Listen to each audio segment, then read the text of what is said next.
what the mainstream media was afraid to tell you about the news this week. This week, while the mainstream media was obsessing about President Trump wearing or not wearing a face mask at the Ford plant, again, this is the third week in a row, here are the things that happened that really matter. A new study from Stanford professor John Ioannidis suggests the true infection fatality rate for COVID-19 is between 0.02 and 0.4%. That's either 7 times less deadly than the flu or 2.8 times deadlier than the flu, depending on your geographical location, your age, comorbidities, and other environmental factors. Professor Ioannidis also notes that data shows the average prevalence of the virus in contained or congested circumstances, like a cruise ship or a homeless shelter or an aircraft carrier. The virus infects on average 33% of populations, indicating that herd immunity may not require 60 to 81% of the population to get infected before the epidemic wanes. But did the mainstream media report the updated fatality rate and prevalence to you? No. The mainstream media didn't report on this survey at all.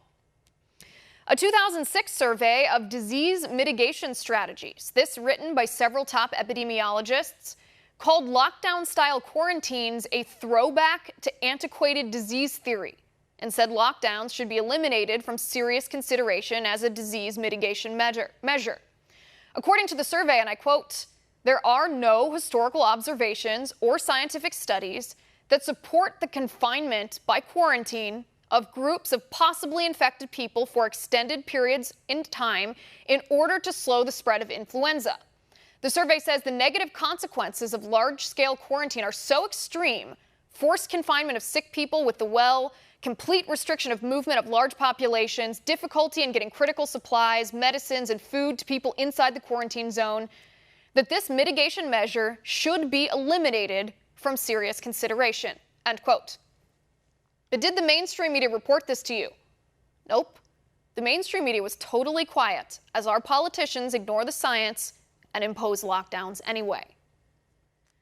Doctors at New York University ran a study and found hydroxychloroquine with azithromycin, which is an antibiotic, and zinc cut death risk in COVID-19 patients by almost 50% compared to the antiviral malaria drug without the additional combination drugs. But did the mainstream media report this to you? No.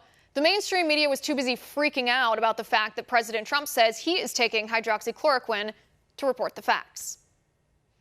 Updated CDC guidelines say COVID-19 does not spread easily through touching contamination. The CDC website now says COVID-19 is transmitted via person-to-person contact and says, quote, "The virus does not spread easily in other ways," end quote.